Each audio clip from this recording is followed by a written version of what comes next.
ভোটের মাঠের হিসেব আমি জানি না, অনলাইনে জামাতে গিয়ে তাহলে আপনি কি জামাতের বট বাহিনীতে বিশ্বস্ত? না, আমি ভোট বাহিনী কিনা আমি বলবো না এগুলো। আমি আমি আমি গণমাধ্যম কর্মী, আমি কোনোভাবেই এইগুলো বলতে পারি না। যে পরিবেশে নির্বাচনটা হচ্ছে এটাকে কি আমরা নির্বাচনের লেভেল প্লেইং ফিল্ড বলতে পারবো? ভোটের মাঠে না, ক্ষমতার মাঠে এক ধরনের ঠিক যদি বলা যায় ঘোড়ার আড়াই ঘরের চাল হতে পারে নাগরিক পার্টি। দর্শক নাগরিক প্রতিদিনের সপ্তাহে আপনাদের স্বাগত জানাচ্ছি আমি ফারদিন আলম, এবং আজকে আমাদের নিউজ রুমে আমাদের সাথে উপস্থিত রয়েছেন একজন গণমাধ্যম কর্মী নিহার সরকার অঙ্কুর। আপনাকে স্বাগত জানাচ্ছি। ধন্যবাদ আপনাকে। কেমন আছেন? ভালো আছে, আপনি কেমন আছেন? আমিও বেশ ভালো আছি। আমরা মূলত আজ কথা বলবো আগামী নির্বাচন, এবং আজ কিন্তু তফসিল ঘোষণা হলো, এবং আপনার মতে কেমন হতে যাচ্ছে আগামী নির্বাচন? মূলত এই নির্বাচনটা আসলে অনেক দিন ধরেই একটা প্রত্যাশিত এবং আকাঙ্ক্ষিত নির্বাচন। মূলত অভ্যুত্থান পরবর্তী সময়ে যেহেতু 5 আগস্ট পর স্বৈরাচারী আওয়ামী লীগ সরকারের যে পতনের পর যদি বলা যায় নতুন একটি অন্তর্বর্তীকালীন সরকার গঠন হয়েছে, যে অন্তর্বর্তীকালীন সরকার বহু চ্যালেঞ্জ নিয়েছে এবং যেখানে রাজনৈতিক দলগুলো একটা সময় দিয়েছে অন্তর্বর্তী সরকারকে একটা সুষ্ঠু নির্বাচন করার জন্য, এবং মাস 5 পেরোবার পরই কিন্তু আসলে নির্বাচনের আওয়াজটা কিন্তু উঠে আসছিল এবং তারিখের জন্য দাবি উঠছিল রাজনৈতিক দলগুলো থেকে। সেই বহুল প্রত্যাশিত তারিখটি মাধ্যমে আজকে তফসিলের যে আনুষ্ঠানিকতা সেটি কিন্তু প্রধান নির্বাচন কমিশনার। এবং আপনি একটা জিনিস দেখেন যে প্রায় 18 কোটি মানুষ কিন্তু এই নির্বাচনের দিকে চেয়ে আছে। হ্যাঁ, মূলত অভ্যুত্থান পরবর্তী সময় একটি সংস্কারের প্রত্যাশা কিন্তু মানুষের মধ্যে জন্ম নিয়েছিল, যে নতুন একটি সংস্কৃতি গড়ে উঠবে বাংলাদেশের রাজনীতিতে, যে রাজনীতির হাত ধরে ভবিষ্যৎ বাংলাদেশ এগিয়ে যাবে। কিন্তু আমরা যে সংকট দেখেছি, সমাধান দেখেছি, প্রত্যাশা লক্ষ্য করেছি মানুষের মধ্যে, বিশেষ করে তরুণ প্রজন্মের যারা রয়েছে তাদের কাছে কিন্তু এক ধরনের প্রত্যাশার জায়গা তৈরি হয়েছিল। বলতে গেলে এক ধরনের অতিরিক্ত প্রত্যাশার জায়গা তৈরি হয়েছে, যেটি এক ধরনের প্রেশার হতে পারে। তবে আগামী নির্বাচন যেদিকে যাচ্ছে, আপনি যে প্রশ্নটি করেছেন, আমার ধারণা রাজনৈতিক দলগুলোর মধ্যে এক ধরনের প্রতিযোগিতা শুরু হয়েছে, যেহেতু যারা আছে বর্তমানে, যেহেতু আওয়ামী লীগ নিবন্ধন স্থগিত করা আছে, এর বাইরে রয়েছে বিএনপি, জাতীয় পার্টি, জামায়াত ইসলামী, ইসলামিক যে দলগুলো রয়েছে, গণ অধিকার, মূলত বেশ কিছু দল। এবং অন্যদিকে যদি লক্ষ্য করেন জাতীয় পার্টির বিষয়টি কিন্তু এখনো আলোচনার বাইরে, যেহেতু নিষিদ্ধ কিংবা নিবন্ধন স্থগিতের দাবি উঠলেও কিন্তু আসলে আইনিভাবে কিংবা সরকারের পক্ষ থেকে কোনো ধরনের বাধা কিংবা কোনো সিদ্ধান্ত, সুতরাং বলা যায় এক ধরনের প্রতিযোগিতাপূর্ণ হতে পারে। কিন্তু সংকটের জায়গা যেটি তৈরি করতে পারে তফসিল ঘোষণার পরে, যদি আবারও এই নিবন্ধন কিংবা যেহেতু 14 দলের সঙ্গে যারা শরিক ছিল তাদের বিষয়ে একদম সিদ্ধান্তের জায়গায় দাবিগুলো উঠছে, তো নির্বাচনটা আমার ধারণা নির্বাচন যদি অনুষ্ঠিত হয় এক ধরনের প্রতিযোগিতা আসলে কার মধ্যে হবে, ঘরে ঘরে প্রতিযোগিতা, কারণ এই রাজনৈতিক দলগুলোই কিন্তু অভ্যুত্থানে একসঙ্গে এক সারিতে ছিল। সুতরাং আমাদের যদি বলা যায় বলতে পারে যে আগামী ইলেকশন খুব ভালোভাবেই হতে যাচ্ছে। আমি মনে করি যে নির্বাচন হতে পারে, তবে তার পুরোটাই নির্ধারণ করতে হবে সরকারকে, সরকার কেমন নির্বাচন চায়। আমি ঠিক ডিরেক্ট বলতে পারবো না কিরকম নির্বাচন হবে, তবে আমি এটা বলতে পারি সরকার যেমন নির্বাচন চাইবে নির্বাচনটি তেমনই হবে। আচ্ছা, তো আমরা দেখেছি যে 2024-এর 5ই আগস্টের পর থেকে এখন পর্যন্ত ক্ষমতায় কিন্তু বর্তমানে অন্তর্বর্তীকালীন সরকারই আছেন। বলতে গেলে ডক্টর মোহাম্মদ ইউনূসই বর্তমানে ক্ষমতায় আছেন, এবং সংস্কারের অনেক কথা শুনেছি আমরা। কতটুকু সংস্কার দেখলেন?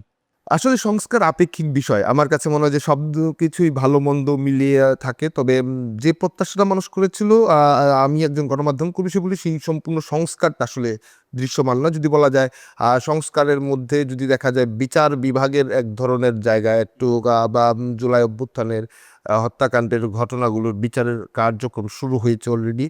তবে এর বাইরে যদি লক্ষ্য করেন, আমি সংস্কার অনেক ক্ষেত্রে হয়, কিন্তু বাস্তবিক সাধারণ মানুষ যে সংস্কারগুলো চায়, জীবন মানের ক্ষেত্রে যে সংস্কার চায়, জীবনের নিরাপত্তা, আইন শৃঙ্খলার নিরাপত্তার বিষয়টি চায়, বেশ কিছুটা কিন্তু হুমকির মুখী রয়েছে। এবং বলতে গেলে যদিও বা অভ্যুত্থান পরবর্তী সময়ে বিভিন্ন রাষ্ট্রে কিন্তু এক ধরনের ভঙ্গুর দশা তৈরি হয়, এটি অস্বীকার করার কোনো সুযোগ নেই। বা আপনি যতগুলো বহির্বিশ্বে লক্ষ্য করবেন যেখানে অভ্যুত্থান হয়েছে, বিপ্লব সংগঠিত হয়েছে, আর পরবর্তী সময় কিন্তু আইন শৃঙ্খলা প্রচণ্ড রকমের ভঙ্গুর থাকেন। বাংলাদেশ কিন্তু তারও ব্যতিক্রম নয়, যেহেতু একটি অভ্যুত্থান, এটি কিন্তু বড় রকমের অভ্যুত্থানের আমরা লক্ষ্য করেছি। 90-এর পর কিন্তু একটি বড় অভ্যুত্থান না, বলতে গেলে সংখ্যার হিসেবে এটা আরও বেশি ব্যাপ্তি ছিল।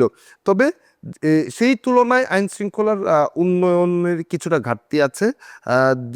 যেহেতু এই নির্বাচন কমিশন এক ধরনের প্রি টেস্ট কিংবা আমরা এসএসসি পরীক্ষার সময় লক্ষ্য করি প্রিটেস্ট টেস্ট, তারপর এসএসসি পরীক্ষায় বসে এই নির্বাচন কমিশন কিন্তু কোনো ধরনের প্রিটেস্ট কিংবা টেস্ট পরীক্ষার আয়োজন করতে পারেনি, সরাসরি ফাইনাল পরীক্ষায় যাচ্ছে। সুতরাং এটার জন্য আসলে অপেক্ষা করতে হবে নির্বাচনের দিন পর্যন্ত। আমার মনে হয় কিছুটা সংকট তৈরি হতে পারে আইন শৃঙ্খলা রক্ষা।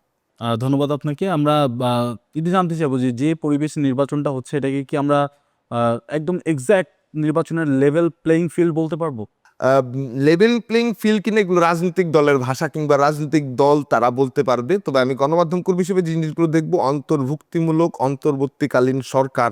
আমি এই কারণে বললাম অন্তর্ভুক্তিমূলক এবং অন্তর্বর্তীকালীন বললাম এই কারণে, যারা অভ্যুত্থানের নেতৃত্ব দিয়েছে তারা প্রত্যেকেই এই সরকারকে ম্যান্ডেট দিয়েছে। ডান থেকে বাম মধ্যপন্থা সকল রাজনৈতিক দল ম্যান্ডেট দিয়েছে, আওয়ামী লীগ এবং তার শরিক দলগুলোর বাইরে যারা ছিল। তবে এর পরে যেহেতু বেশ কিছু সংকট দেখা দিয়েছে, সাংস্কৃতিক এক ধরনের সংকটের আলোচনা হয়েছে, আবার বেশ কিছু বিষয় ঐক্যের জায়গায় তৈরি হয়েছে, সংকটে পড়লে ঐক্য আসে। কিন্তু এই নির্বাচনকে ঘিরে যদি বলেন নিজেরাই কিন্তু নির্বাচন, আমি বলবো এই কারণে নিজেরা কারণ সেটা হচ্ছে অভ্যুত্থানে একটা পক্ষের বিপক্ষে সমগ্র পক্ষ রাজনৈতিকভাবে তারা এক হয়ে গিয়েছিল। সুতরাং নিজেদের মধ্যে নিজেদের একটা নির্বাচন আমি বলতে পারি। তবে সেটার মধ্যেও 5 আগস্টের পরে কিন্তু বিভেদ সৃষ্টি হয়েছে। অভ্যুত্থানে যারা শরিক ছিল, আপনি লক্ষ্য করেন বিএনপি জামাত এক ধরনের দীর্ঘদিন একসঙ্গে আন্দোলন করেছে, এখন কিন্তু তাদের এক ধরনের বৈপরীত্য কিন্তু তাদের মধ্যে রয়েছে। আন্দোলন সংগ্রামে পাল্টা আক্রমণ চলছে এবং ঢাকার বাইরে তৃণমূলও কিন্তু সেটা ছড়িয়ে গেছেন। সুতরাং বড় রকমের এক ধরনের প্রতিপক্ষের জায়গায় দুটি দল থাকতে পারে এবং মাঝখানে সবচেয়ে বড় ফ্যাক্টর হয়ে থাকতে পারে সমন্বয়কদের নেতৃত্বে একটি যে নতুন রাজনৈতিক দল হয়েছে জাতীয় নাগরিক পার্টি, তারা একটা মিডল সেন্টারে থেকে নিউক্লিয়াসের ভূমিকা পালন করতে পারে কিংবা ভারসাম্যের ভোটের মাঠে না ক্ষমতার মাঠে এক ধরনের ঠিক যদি বলা যায় ঘোড়ার আড়াই ঘরের চাল হতে পারে নাগরিক পার্টি।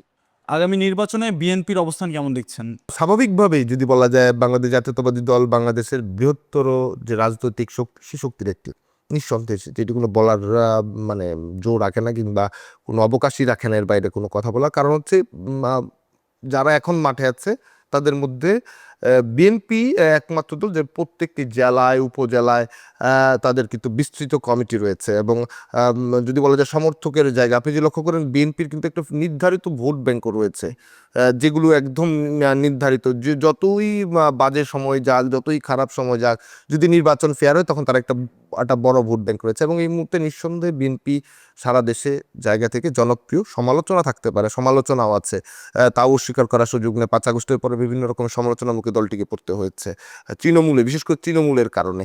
তো আমি মনে করি বিএনপির প্রভাব এবং অবস্থান বেশ ভালোই রয়েছে। তবে কিছুটা বিচলিত সম্ভবত গণমাধ্যমের শিরোনামের কারণে বিচলিত হতে হয়, কেননা তার তৃণমূলটা অনেকটাই নিয়ন্ত্রণের আসলে রাখাটা তাদের জন্য আমার মনে হয় যে কঠিন কিংবা হচ্ছে না।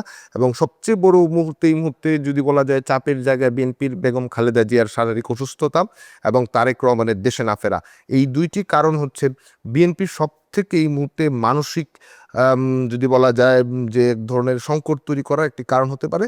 তবে তার বিপরীতে আবার তারেক রহমানের স্ত্রী ডক্টর জোবাইদা তিনি দেশে ফেরা, এটাও এক ধরনের আবার স্বস্তির জায়গা দেয় এবং খালেদা জিয়ার শারীরিক উন্নতির কথা আমরা শুনছি চিকিৎসকের মুখ থেকে। আমার ধারণা সব মিলে নির্বাচন হলে নির্বাচনের মাঠে বিএনপির অবস্থা বেশ ভালোভাবেই দেখা যাবে, যদি অনলাইন প্ল্যাটফর্মের আলোচনা সমালোচনা এবং প্রতিযোগিতা যেটি চলছে সেটি দিয়ে যদি বিএনপি নিয়ন্ত্রণ রাখতে পারে। আচ্ছা, আমরা দেখছি যে সামনের নির্বাচনকে কেন্দ্র করে কিন্তু জামাতও তার অবস্থানকে বেশ শক্ত করে ফেলেছে এবং আমরা দেখলাম ডাকসু চাকসু নির্বাচনে কিন্তু জামাতের যে পারফরমেন্স সেটাও কিন্তু একদম অসাধারণ ছিল।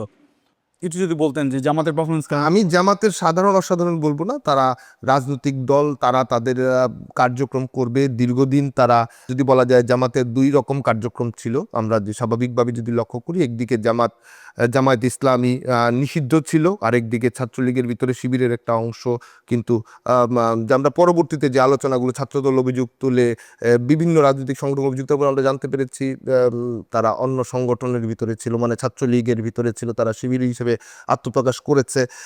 তার পরবর্তীতে যদি আমি আরো একটিভাবে জামাতকে লক্ষ্য, জামাত সুবিস্তৃত কিন্তু তার প্ল্যাটফর্ম কিন্তু সাজিয়ে ফেলেছে এবং তারা কিন্তু অলরেডি আলোচনা করতে শুরু করেছে যে ছাত্র সংসদ যে কৌশল নির্ধারণ করেছিল, যে প্রক্রিয়ায় ছাত্র সংসদগুলো তারা বিজয় নিয়ে এসেছে, সেই কৌশল তারা আপনার জাতীয় সংসদ নির্বাচনে সে এক্সিকিউট করার চেষ্টা করবে। সুতরাং জামাতের কৌশল রিড করা কিন্তু খুব কঠিন। কেন কঠিন আমি এটা একদম দায়িত্ব নিয়ে কথাটা বলতে পারি যে বিএনপি কি করছে একদম আলোচনা আপনি যে আগে থেকে বলে দিতে পারেন, ভিতর থেকে বিদ্রোহ হয়, বিভিন্ন রকম হয়। হ্যাঁ, জামাতের ভিতরে বিদ্রোহ হয় না যে তা কিন্তু না, বেশ কিছুদিন আগেও কিন্তু কিছু ঘটনা হয়েছে, কিন্তু তারপরও জামাতের বিষয়টা কি এতটাই সিক্রেসি তারা মেনটেন করে সহজেই সব কিছু আপনি আমি জানতে পারি না।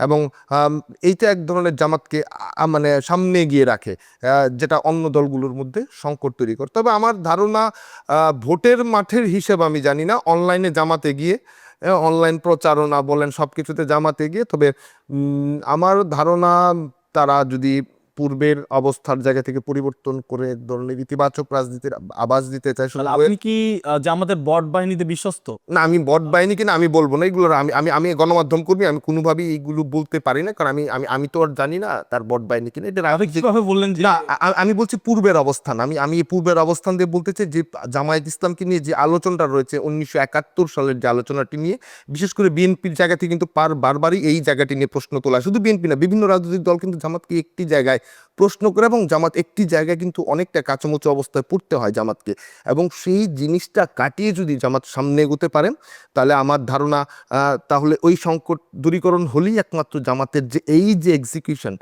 প্ল্যানিংয়ের সেটা ভালো দিকে এগোতে পারে। সুতরাং এটার জন্য প্রথম যে বাধা আমার মনে হয় সেটা অতিক্রম করতে পারলে ছাত্র সংসদগুলোর যে পলিসি তারা বলছে সেই পলিসির পথে যদি আগে এই সময়ে ইয়ংদের কিন্তু ভালো টানতে পারে, সুতরাং তারা ভালো করতেই পারবে। তবে তারপরেও একটা ছোট্ট কিন্তু থেকে যায়, কতটা ভালো করতে পারবে সেটা হয়তো বা ভোটের মাঠে দেখা যাবে। কেননা প্রথাগত বা আমরা আমরা যদি বলি প্রথাগত বাংলাদেশের রাজনীতি আসলে প্রথাগতভাবে চলছে, 5 আগস্টের পর সেই পরিবর্তনটা আমরা আসলে আনতে পারিনি। অসংখ্য ধন্যবাদ অঙ্কুর আপনাকে। দর্শক এতক্ষণ আমাদের সাথে থাকার জন্য অসংখ্য ধন্যবাদ।